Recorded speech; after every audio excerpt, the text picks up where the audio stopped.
အားလုံးမင်္ဂလာပါကျွန်တော် DBS မြန်မာရဲ့ Make Money Money ကနေပြန်လည်ကြိုဆိုပါရစေဒီတစ်ပတ်တော့ကျွန်တော်တို့ Facebook ကနေပြီးတော့မှ gain ကစားပြီးတော့မှငွေရှာခြင်းသူများအတွက်ဘယ်လိုလုပ်ရမလဲဆိုတာကိုကျွန်တော်အစအဆုံးအပြည့်စုံဆုံးဖြစ်အောင်ကျွန်တော်ရှင်းပြမှာဖြစ်ပါတယ်အားလုံးမင်္ဂလာပါဒီနေ့ဒီဗီဒီယိုလေးကိုကျွန်တော်တို့မသွားခင်မှာကျွန်တော်တို့ကြေညာစရာ announcement တစ်ခုရှိပါတယ်အဲ့ဒါဘာလဲဆိုတော့အခုကျွန်တော်တို့ Make Money Money အစီအစဉ်ဒီနေ့ကျွန်တော်တို့ last episode ဖြစ်ပါတယ်ကျွန်တော်တို့ Make Money Money ကနေပြီးတော့ဗီဒီယိုပေါင်း32ခုဒီဗီဒီယိုအပါဝင်ပေါ့နော်32ခုကျွန်တော်တို့တင်ခဲ့ပြီးပါပြီအဲ့တော့အားလုံးအတွက်လည်းကျွန်တော်တို့အရင်ကောင်းတဲ့ idea လေးတွေကျွန်တော်တို့မျှဝေပေးခဲ့နိုင်လိမ့်မယ်လို့လည်းကျွန်တော်တို့မျှော်လင့်ပါတယ်အဲ့တော့တဖြည်းဖြည်းနဲ့ကျွန်တော်ကဒီ idea ဘိုင်းကို Make Money Money ကနေပြီးတော့ပြောနေတာအပြင်ဟိုမှာတခြားဘာတွေကျွန်တော်ထပ်လုပ်ချင်တယ်လဲဆိုလို့ရှိရင် tutorial တွေကျွန်တော်အများကြီး detail tutorial တွေအများကြီးကျွန်တော်ပြောချင်တယ်နောက် step by step guide တွေကျွန်တော်အများကြီးပြောချင်တယ်ဒီလို idea တွေမဟုတ်တော့ဘဲနဲ့ step by step ဘယ်လိုလုပ်ရမလဲဆိုတာမျိုးလေးပို့ပြီးတော့ကျွန်တော်ပြောချင်တယ်အခုလိုပဲကျွန်တော်တို့ valuable content တွေအရင်ကောင်းတဲ့ content မျိုးတွေကျွန်တော်ထပ်ပြီးတော့အများကြီးလုပ်ချင်တာလေးတွေရှိသေးတယ်နောက်ကျွန်တော်တို့ creator တွေနဲ့ကျွန်တော်တို့ marketer တွေကိုကျွန်တော်တို့စပြီးတော့အခုမှစလုပ်မဲ့လူတွေအတွက် beginner တွေကနေစပြီးတော့မှလုပ်နေပြီးတော့မှတဖြည်းဖြည်းနဲ့အရှိကိုဆက်သက်ဖို့လိုတဲ့လူတွေနောက် online business တစ်ခုအထိရအောင်ကျွန်တော်တို့သွားမဲ့နည်းလမ်းတွေဒါတွေကိုကျွန်တော်ပို့ပြီးတော့သွားချင်တယ်အဲ့တော့ make money money ကကျွန်တော် idea တွေကိုပဲအဓိကကျွန်တော်တို့မျှဝေပေးတာဖြစ်တဲ့အတွက်အခုချိန်မှာတော့ကျွန်တော်တို့ idea တွေအရင်များကျွန်တော်တို့ပြောပြီးသွားပြီလို့ကျွန်တော်ယူဆတယ်အဲ့ဒီတော့ကျွန်တော် make money money ကိုဒီမှာပဲကျွန်တော်တို့ရက်လိုက်ပြီးတော့ဗာနောက်ထပ်ပို့ပြီးတော့ကောင်းတဲ့ခုနကပြောတဲ့ step by step guide တွေ tutorial တွေဒါတွေနဲ့ကျွန်တော်တို့ပို့ပြီးတော့ valuable ပို့ဖြစ်တဲ့ content တွေနဲ့ကျွန်တော်တို့ပြန်လာဖို့ရှိပါတယ်အဲ့တော့ Monday မှာ make money money အပြင်သူ့ရဲ့နေရာမှာအစားထိုးမဲ့တခြားအစီအစဉ်တစ်ခုကျွန်တော်ထပ်လာပါမယ်အဲ့ဒါကိုရှေ့တစ်ဘက်ကကျွန်တော်တို့စမှာပေါ့နော်Okay အဲ့တော့ကျွန်တော်တို့ဗီဒီယိုအကြောင်းအရာလေးပြန်သွားရအောင်အဲ့တော့ကျွန်တော်တို့ Facebook ကနေပြီးတော့မှ game တွေကစားပြီးတော့ကျွန်တော်တို့ငွေရှာမယ်ဆိုတဲ့နေရာမှာကျွန်တော်တို့ဘာတွေသိတယ်လဲ Facebook game streamer တွေဘယ်ကနေပတ်စံရနေကြတယ်လဲဒါလေးတွေကိုကျွန်တော်ဒီမှာအစားအဆုံးအပြည့်အစုံကျွန်တော်ရှင်းပြမှာဖြစ်ပါတယ်အဲ့တော့ကျွန်တော်တို့အဆုံးထိကြည့်ပြပါအဲ့တော့အဆုံးထိကြည့်မှာပဲကျွန်တော်တို့ idea တွေအပြည့်အဝရမှာဖြစ်ပါတယ်အဲ့တော့ကျွန်တော်တို့ Facebook ကနေ game stream လုပ်တဲ့လူတွေရဲ့ကျွန်တော်တို့ဘယ်က income တွေရတယ်လဲဆိုတော့ income source တွေကိုကျွန်တော်အရင်စပြောရမယ်ဆိုလို့ရှိရင်ပထမဆုံးသူတို့ income source ရတာဒီ stars လို့ခေါ်တဲ့ share တွေကနေရပါတယ်ပြီးရင်ကျွန်တော်တို့ဒီ fan တွေကနေပြီး subscribe လုပ်တဲ့ကျွန်တော်တို့ supporter အနေနဲ့ subscribe လုပ်တဲ့ဟာမျိုး fan subscription တွေကနေရတာရှိပါတယ်နောက်ပြီးရင်ကြော်ညာတွေကနေ insurance SC ကနေရတာရှိပါတယ်နောက်ပြီးရင် donation ကျွန်တော်တို့ဒီ donate လုပ်တာကနေပြီးတော့ရတာရှိပါတယ်နောက်ပြီးရင် brand sponsorship တွေကနေကျွန်တော်တို့ရတာရှိပါတယ်နောက်ဆုံးကြရင်တော့ကျွန်တော်တို့ merch လို့ခေါ်တဲ့ merchandise တွေရောင်းတာနေပြီးတော့ရတာရှိပါတယ်အဲ့တော့တစ်ခုချင်းစီကိုကျွန်တော်အသေးစိတ်ဒီမှာရှင်းပြပါမယ်အဲ့တော့ stars လို့ခေါ်တဲ့ကျွန်တော်တို့ကြယ်တွေပေါ့နော်အဲ့တော့ကျွန်တော်တို့ Facebook မှာ game streaming လုပ်နေတဲ့အချိန်မှာ game stream တွေကိုကြည့်ဘူးတဲ့လူတွေဆိုကြည့်ပါလိမ့်မယ်ကြယ်လေးတွေကျွန်တော်တို့ member တွေကနေပြီးတော့ကြည့်ရတဲ့လူတွေကနေကျွန်တော် viewer တွေကနေပြီးတော့ပို့လို့ရတယ်ပေါ့နော်ဆိုတော့အဲ့ကြယ်တွေကသူကကြယ်ပို့တဲ့ဟာလေးရှိတယ်အဲ့ဒါလေးကိုနှိပ်ပြီးတော့ကိုကြယ်ဘယ်လောက်ပို့မလဲဆိုတော့မျိုးပို့ရုံပဲပေါ့အဲ့တော့ကြယ်မပို့ခင်မှာကျွန်တော်တို့ဒီကြည့်တဲ့လူက viewer ကကြယ်ကိုဝယ်ထားဖို့လိုတယ်game stream မှာအနေနဲ့ကျယ်ဘယ်လောက်ရလဲဆိုလို့ရှိရင်ကျယ်တစ်ပွင့်ကိုသူက $0.01 ဒေါ်လာရတယ်ပြောမယ်ဆိုလို့ရှိရင်ကျယ်အပွင့်100ရမယ်ဆိုရင်$1ရမယ်ပေါ့နော်ကျွန်တော်$1ဆိုတော့ကျွန်တော်မြန်မာငွေ$1,900ပါအဲ့တော့ကျယ်အပွင့်100ရမယ်ဆိုရင်$1,900ရမယ်အဲ့ကျယ်ပို့လို့ရှိရင်ကျွန်တော်တို့ဒီ chat ထဲမှာ animation လေးတွေသူကထွက်လာတယ်အဲ့ဒီ animation ကကျယ်များပို့လို့ရှိရင်ပိုကြာပြတယ်ပြီးရင်ပိုကြီးပြတယ်ပေါ့ဗျာအဲ့တော့ကျယ်များပို့လေပို့ပြီးတော့ကြီးပြတယ်လေပိုကြာပြလေပဲပြီးရင်ကျယ်ပို့တာများတဲ့သူတွေကကျွန်တော် custom message ပေါ့အစာလေးတွေပါကျွန်တော်တို့ရေးထည့်ရေးပေးလို့ရဥပမာအကိုကြီးအားပေးနေရင်တော့ကျွန်တော်ဘယ်သူပါအဲ့ဒါမျိုးထည့်ရေးပေးလို့ရသေးတယ်ပေါ့နော်အဲ့တော့ဒါကကျွန်တော်တို့ကျယ်များပို့အဲ့ဒါမျိုးကျွန်တော်ရေးလို့ရတယ်နောက် star center လို့ခေါ်တဲ့ဒီကျယ်ပို့သူဆိုတဲ့ကျွန်တော် star center ဆိုတဲ့ badge ပေါ့နော်ကျွန်တော်တို့ဟိုနာမည်လေးရဲ့နားမှာကျွန်တော်တို့ badge လေးပေါ်တာမျိုးတွေရှိတယ်ပေါ့နော်ဒါကကျွန်တော်တို့ပို့တဲ့လူဘက်ကရတာပေါ့နော်အဲ့တော့သူကကျယ်ကိုသူ package လိုက်ဝယ်ပြီးတော့ကျွန်တော်တို့ပို့ရတာအဲ့တော့ကျွန်တော်မြန်မာနိုင်ငံမှာတော့ Visa Card Master Card နဲ့ကျွန်တော်တို့ဝယ်လို့ရတယ်ကျွန်တော်လည်းကျွန်တော်ကြိုက်တဲ့ game streamer တွေဆိုလို့ရှိရင်ကျွန်တော်ကျယ်လေးတွေဝယ်ပြီးတော့သူတို့ support ပေးတဲ့အနေနဲ့ပို့လေးရှိတယ်ပေါ့နော်ဈေးနှုန်းတွေကတော့ဒီမှာကျွန်တော်ပြထားတဲ့အတိုင်းပဲအဲ့တော့သူကကျယ်ပို့တဲ့အချိန်မှာကျွန်တော်တို့ရဲ့ဒီ streamer တွေစီကနေပြီးတော့ Facebook ကပတ်စံကိုဖြတ်မယူဘူးသူကဗမာယူထားလဲဆိုလို့ရှိရင်ကျယ်ကိုကျွန်တော်တို့ဝယ်တဲ့အချိန်မှာ user ဘက်ကနေဝယ်တဲ့အချိန်မှာပို့ပေးရတာပေါ့အဲ့တော့ဝယ်တဲ့အချိန်မှာကျွန်တော်ပတ်စံပို့ပေးပြီးတော့ကျယ်ကိုဝယ်ရတယ်ပြီးရင်အဲ့ကျယ်ကိုကျွန်တော်တို့ streamer ကိုပို့ရုံပဲ streamer စီကျယ်ရောက်သွားတဲ့အချိန်မှာ streamer တွေအဲ့ပတ်စံကိုအပြည့်ဝရတယ်အဲကျွန်တော်တို့ဝယ်တဲ့လူဘက်ကနေတော့သူကဝယ်ကြတဲ့ကကျွန်တော်တို့ Facebook ကိုပို့ပေးထားရတဲ့သဘောပေါ့နော်အဲ့တော့ဒါကကျယ်ကနေပတ်စံရတာပေါ့နော်နောက်တစ်ခုကကျတော့ကျွန်တော်တို့ supporter ကကျတော့ခုနကပြောတဲ့ fan subscription မှာကျွန်တော် subscribe လုပ်တာပေါ့သူကျတော့ကျယ်တွေပါပို့ရမျိုးမဟုတ်ဘဲနဲ့ကျွန်တော်တစ်လစာကျွန်တော်တို့ membership ကိုတစ်လကိုဘယ်လောက်နဲ့ကျွန်တော်တို့ဝယ်ပြီးတော့မှဒီ fan ကိုကျွန်တော်တို့ streamer ကိုကျွန်တော် support ပေးတာပေါ့နော် ဘာတွေရမလဲဆိုလို့ရှိရင်ဝယ်တဲ့လူဘက်ကနေပြီးတော့မှကျွန်တော် support bash ပေါ့ခုနကလိုမျိုး star starter bash လို့ပဲကျွန်တော် support ပေးထားတဲ့လူ subscribe လုပ်ထားတဲ့လူဆိုပြီးတော့ bash တစ်ခုရမယ်ပြီးတော့လို့ရှိရင် chat sticker တွေ chat ထဲမှာကျွန်တော် sticker တွေပို့တဲ့အချိန်မှာ sticker ပို့ပြီးတော့ကောင်းတဲ့ sticker လေးတွေပို့လှတဲ့ sticker လေးတွေပို့ဝင်ရမယ် custom ပေါ့နော်ကျွန်တော်တို့ဒီ streamer ဘက်ကနေကျွန်တော်ဖန်တီးပေးထားတဲ့ sticker လေးတွေပို့လို့ရမယ်အဲ့ဒါမကဆိုကျွန်တော်တို့ဒီ exclusive content တွေပါရမယ်ဆို exclusive content တွေကနေရာမှာကျွန်တော်တို့ဒီ video တွေရှိမယ်နောက်ဒီ member only အတွက် video တွေရှိမယ် member only အတွက် live stream တွေရှိမယ် member only အတွက်ကျွန်တော်တို့ content တွေရှိမယ် post တွေရှိမယ် chat room တွေရှိမယ်ဒါမျိုးကျွန်တော် exclusive content တွေပါသူက access လုပ်ခွင့်ရမယ်ပေါ့နော်ဆိုတော့ဈေးနှုန်းကတော့ကျွန်တော်တို့တစ်လကို$5 $4.99သူကပေးရတယ်ခုနကလိုပဲကျွန်တော်တို့ Facebook ကမကတ်ဘူးပေါ့နော်ကျွန်တော်တို့ဂျားကနေဖြတ်ပြီးတော့အဲ့$4.99ဖြတ်မယူဘူးအဲ့တော့$4.99ဒီမိတ်ဆွေပေးလိုက်တဲ့ဒီ streamer စီကိုရောက်မယ်ပေါ့နော်ဆိုတော့သူကြေညာထားတာတော့အနည်းဆုံးဒီ August 2021အထိသူလုံးဝတူမကောက်ပါဘူးလို့သူကပြောထားတယ်အဲ့တော့ August 2021ကြော်ရင်တော့ကောက်ရင်လည်းကောက်မှာပေါ့လေလောလောဆယ်တော့မကောက်ဘူးလို့သူကပြောထားတယ်အဲ့မှာတခုရှိတာဟာကျွန်တော်တို့ mobile phone ကနေပြီးတော့ subscribe လုပ်တဲ့လူတွေပေါ့နော်ဆိုတော့ mobile phone က subscribe လုပ်တဲ့အခါမှာကျွန်တော်တို့ Google နဲ့Apple iPhone နဲ့30% ကိုသူ့ရဲ့ service ခြေနေသူဖြတ်ယူတာရှိတယ်အဲ့တော့အဲ့မှာဖြတ်ယူတာတော့ Facebook ကယူတာမဟုတ်ဘူး iPhone ကနေလုပ်မယ်ဆို iPhone ကနေယူတယ် Google ကနေ Android ကနေလုပ်မယ်ဆို Google ကနေယူတယ်အဲ့ဒီဟာအတွက်ကတော့ကျွန်တော်တို့30% ကိုကျွန်တော်တို့ပေးရတဲ့လူဘက်က stream ကြည့်တဲ့လူဘက်ကတော့မသိတာဘူး4.99ပဲပေးရတာပဲဒါပေမဲ့ဟိုဘက် streamer စီရောက်သွားတဲ့အချိန်မှာကျွန်တော်တို့ကဖုန်းကနေလောက်တာမျိုးမဟုတ်ဘဲနဲ့ desktop ကနေပဲကျွန်တော်တို့ကလောက်တာမျိုး subscribe လောက်တာမျိုးဆိုလို့ရှိရင်ကျွန်တော်တို့အပြည့်ရောက်တယ်ဒါပေမဲ့ဖုန်းကနေလောက်တဲ့လူတွေဆိုလို့ရှိရင်တော့ streamer စီရောက်တဲ့အချိန်မှာ30% အဖြတ်ခံထားရတာရှိတယ်ပေါ့နော်အဲဒီမှာကျွန်တော်နမူနာအဖြစ်ကျွန်တော်ကြည့်နေကြဒီ gaming quiz ရဲ့ကျွန်တော်တို့ဒီ sticker လေးတွေကျွန်တော်ပြီးခဲ့တဲ့ရက်ကတင်ထားတာတွေ့ကျွန်တော်ပြန်သုံးထားပါတယ်အဲ့တော့ဒီလို sticker မျိုးလေးတွေကိုကျွန်တော်တို့ကဒီ fan အတွက်ကိုတည်တံ့သူတို့ကပေးလို့ရတာပေါ့နော်အဲ့တော့ကျွန်တော်တို့ဒီ sticker ရထားတဲ့သူတွေဒီ sticker ကိုသုံးခွင့်ရှိတဲ့သူတွေဒါဒီကျွန်တော်တို့ဒီ game streamer ရဲ့ subscriber တွေပေါ့နော် fan တွေကိုပတ်စံပေးဝယ်ထားတဲ့လူတွေပေါ့အဲ့လိုမျိုးပြောလို့ရတာပေါ့နော် okay နောက်တစ်ခုကကျွန်တော်တို့ instring x ဆိုတော့ instring x ကကျတော့ကျွန်တော်တို့ရဲ့ဒီ video တွေရဲ့အရှိတ်မှာတို့အလယ်မှာတို့ကျွန်တော်ဖြတ်ပြီးတော့ပြတဲ့ဟာမျိုးပေါ့နော်အဲ့တော့ကျွန်တော်တို့ပုံမှန်အားဖြင့်တော့ YouTube မှာတော့အများကြီးသိတာတယ် YouTube မှာကျွန်တော် video မလာခင်ကျွန်တော်တို့အရှိတ်မှာပြီးတော့ S တခုပြတာရှိတယ်နောက်ပြီးရင်အလယ်မှာဖြတ်ပြတာတွေရှိတယ်ပေါ့နော်ဒါမျိုးတွေကျွန်တော်ပိုသိတာတယ် Facebook မှာလည်းအဲ့ဒါရှိတယ်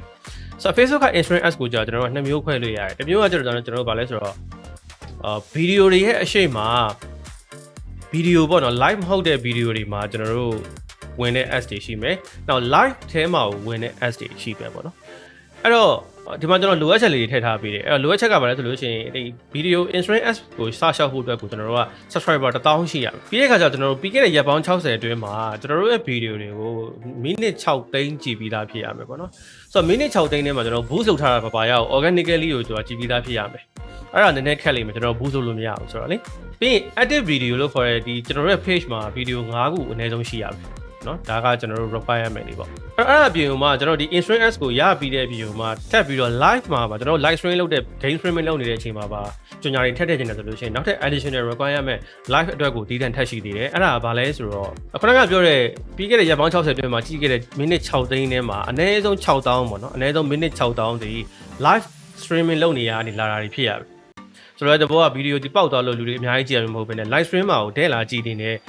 ့မိနစ်6000ကျွန်တော်တို့ရှိရမယ်ပြီးတော့ခုနကဗီဒီယို5ခု active video 5ခုတွေမှာ3ခုက live video အနည်းဆုံး3ခုဖြစ်ရမယ်live video မဟုတ်နဲ့ ရိုးရိုး video တွေပဲဆိုကျွန်တော်တို့မရဘူးပေါ့နော်ဒါကတော့ instring s ဆိုတော့သူ့ requirement တော်တော်များတယ် okay ကျွန်တော်အခုပြောခဲ့တဲ့3ခုစလုံးပေါ့နော်ကျွန်တော် star ရယ်နောက်ပြီးတော့ fan subscription လို့ခေါ်တဲ့ supporter တွေရယ်နောက်တစ်ခုကခုန instring s ရယ်အဲ့3ခုစလုံးကိုဘယ်မှာကျွန်တော်တို့ရှောက်လို့ရလဲဆိုလို့ရှိရင်ကျွန်တော်တို့Facebook level app program ဆိုတဲ့နေရာမှာရှောက်လို့ရတယ်အဲ့တော့ Facebook level app program ကကြတော့ခုနကပြောတဲ့3ခုစလုံးကိုတစ်ခါတည်းပေါင်းပြီးတော့မှသူက gamer တွေအတွက်ကိုကျွန်တော်တို့ဒီ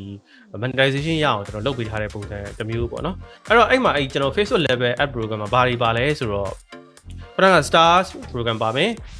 ်ပြီးရင် stars ကတော့သူ level up program ကိုရှောက်လိုက်တဲ့နဲ့တစ်ခါလေးတန်းပြီးတော့သူပွင့်တယ်ပေါ့နော်ပြီးရင်ကျွန်တော်တို့ fan subscription လို့ခေါ်တဲ့ကျွန်တော်တို့ခုနကပြောတဲ့ supporter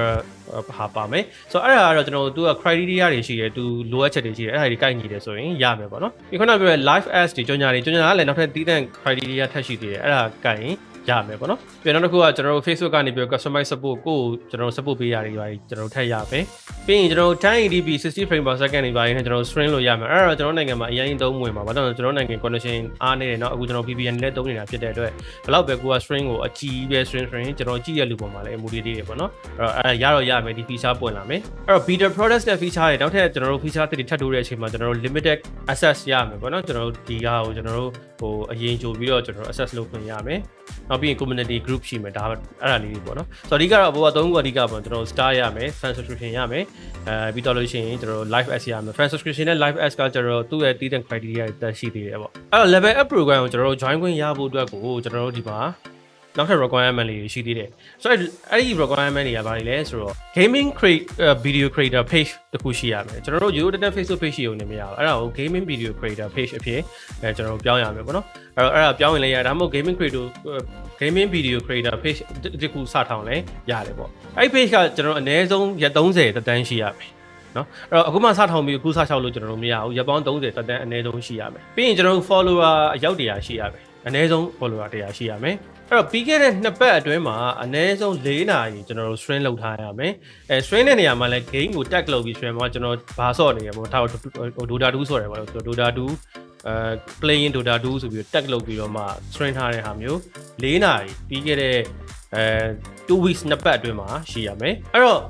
ပြီးခဲ့တဲ့2ပတ်အတွင်းမှာခုနက4နာရီအပြင်ကို2ရက် stream ထားတာရှိရမယ်အဲ့ဆိုတော့တဘောကခုန4နာရီတရက်ထက် stream လို့မရဘူးဗျာ2နာရီ2ရက် stream ဒါ4နာရီဖြစ်သွားပြီပြီးရင်2နာရီ2ရက် stream တော့ကျွန်တော်2ရက် stream ပြီးသားဖြစ်သွားပြီအဲ့တော့ပြီးခဲ့တဲ့2ပတ်အတွင်းမှာ2ရက်အနည်းဆုံး stream ထားတာရှိရမယ်အဲ့တော့အရင်ဆော့ထားဘူးတဲ့ခုနက stream ထားတဲ့ဟာတွေကိုကျွန်တော်ပြန်ဖြတ်လို့မရဘူးကျွန်တော်တို့4နာရီအနည်းဆုံးကျွန်တော်တို့ရဲ့ Facebook page ပေါ်မှာတင်ထားပြီးသားရှိရမယ်ပြီးရင် subscription အတွက်ကိုတည်တဲ့နောက်ထပ် requirement တခုကကျတော့250ကျွန်တော် returning viewer ဆိုတော့တဘောကကျွန်တော်တို့မှာ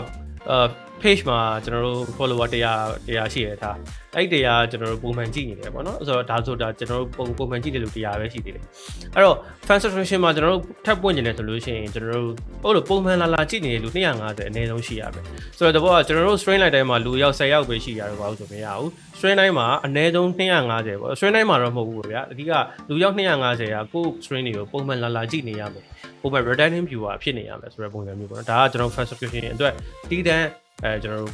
require ရမယ်ပေါ့နော် okay အဲ့တော့ကျွန်တော်တို့ eligibility ကိုကြည့်ရအောင်ကျွန်တော်တို့နိုင်ငံကနေ join လို့ရမလားဆိုတော့အဲ့တော့ကျွန်တော်တို့ star program ကျွန်တော် level up program ပေါ့နော် level up program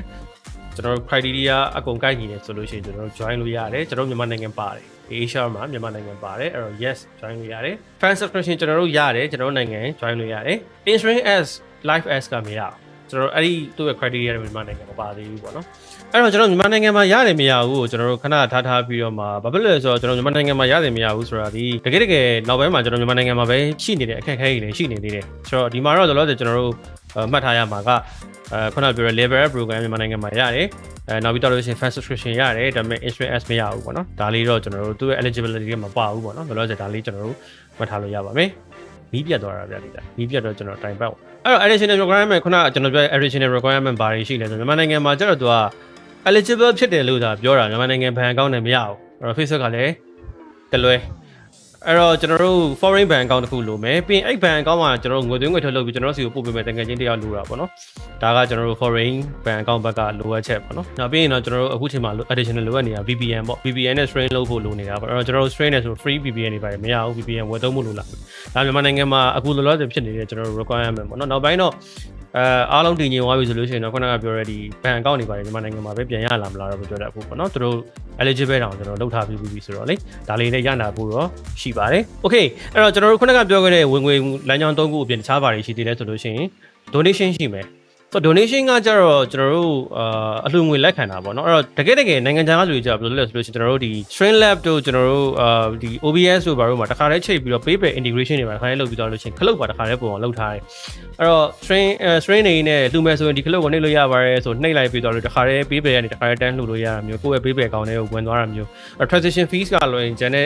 extra ကျွန်တော်ဘာမှမပေးရဘူးပေါ့နော်ဆိုတော့အဲ့လိုမျိုးကျွန်တော်တို့လုပ်လို့ရတာလေတော့နိုင်ငံခြားမှာဆိုရင်တော့အဆင်ပြေကျွန်တော်နိုင်ငံမှာတော့ PayPal တွေပါတုံးလို့မရသေးတာဖြစ်တဲ့အတွက်နောက်ထပ်အခက်အခဲတွေဖြစ်လာတာပေါ့နော်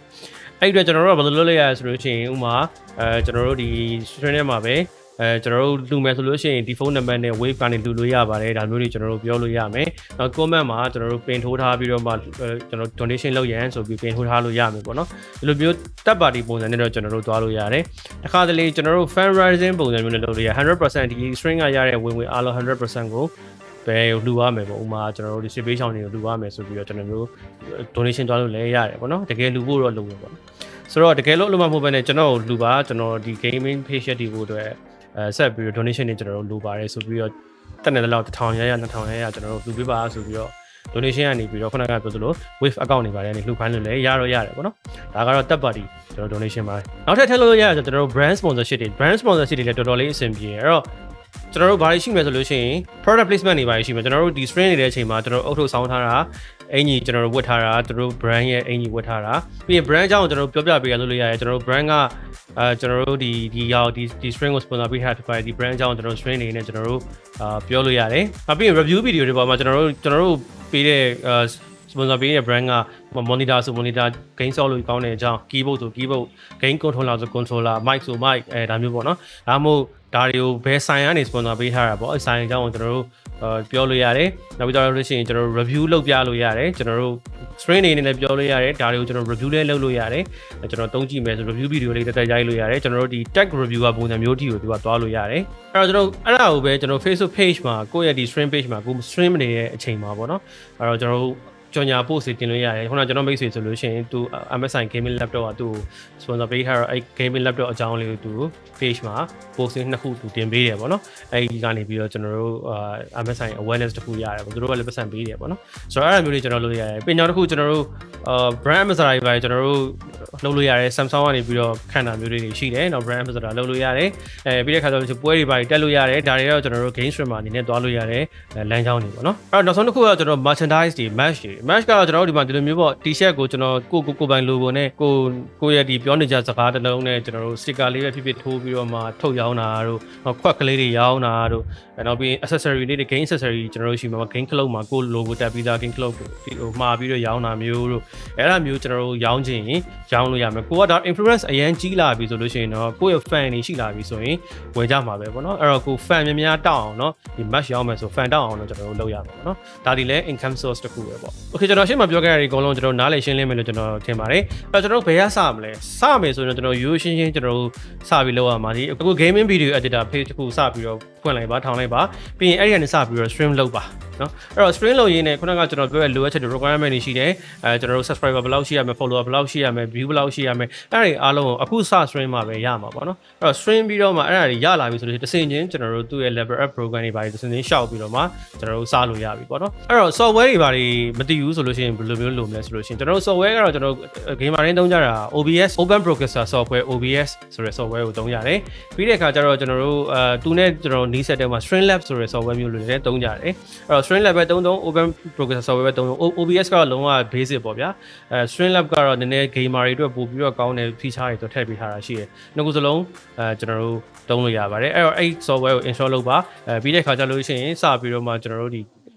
Facebook page နဲ့ချိန်ပြီးတော့မှ stream လုပ်လို့ရပြီပေါ့နော် technical ဘိုင်းတွေတော့ကျွန်တော်နောက်ပိုင်းချိန်ရလို့ရှိရင်ကျွန်တော်တို့ဘယ်လို stream ရမလဲဘယ်လိုချိန်ရမလဲဆိုတော့ tutorial သဘောမျိုးကျွန်တော်တို့တင်ပေးဖို့လည်းရှိပါသေးတယ်ဟုတ်ကဲ့ပါကျွန်တော်တို့ DTP အောင်ကြည့်ပြီးတော့ကျေးဇူးအများကြီးတင်ပါတယ်ကျွန်တော်တို့ရဲ့ make money money ကတော့ဒီ episode မှာတင်မယ်ကျွန်တော်တို့ season ကြီးတစ်ခုလုံးကျွန်တော်တို့အဆုံးသတ်ပါပြီစုစုပေါင်း video 32ခုရှိပါတယ် playlist လေးကျွန်တော်တင်ပေးထားပါမယ်ဝင်ကြည့်ရင်အစားအဆုံးအကုန်ဝင်ကြည့်လို့ရပါတယ် make money money ကနေပြီးတော့မှ idea တွေအများကြီးရမယ်လို့လည်းကျွန်တော်တို့ယုံကြည်ပါတယ်နောက်ထပ်လည်းကျွန်တော်တို့ tutorial တွေကျွန်တော်တို့ step by step guide တွေ valuable ဖြစ်တဲ့ content တွေကျွန်တော်တို့ဒီ creator တွေနဲ့ marketer တွေအတွက်ကျွန်တော်တို့ sharing တွေကျွန်တော်ငွေရှာနည်းတွေဒါတွေအားလုံးဆက်ပြီးတင်ဆက်နေမှာဖြစ်တဲ့အတွက်ကျွန်တော် DBS မြန်မာရဲ့ channel ကို subscribe မလုပ်ရသေးဘူးဆိုလို့ကျွန်တော် subscribe လေးကျွန်တော်လုပ်ခဲ့ပေးပါဒီ video လေးကကိုယ့်အတွက်အကျိုးရှိရဆိုလို့ရှိရင် like လေးပေးခဲ့ပြီးတော့မှအားပေးလို့ရပါတယ်ဆုံးထိပြအောင်ကြည့်ပြီးတော့ကျေးဇူးအများကြီးတင်ပါတယ်မင်္ဂလာရှိတဲ့နေ့ဖြစ်ပါစေ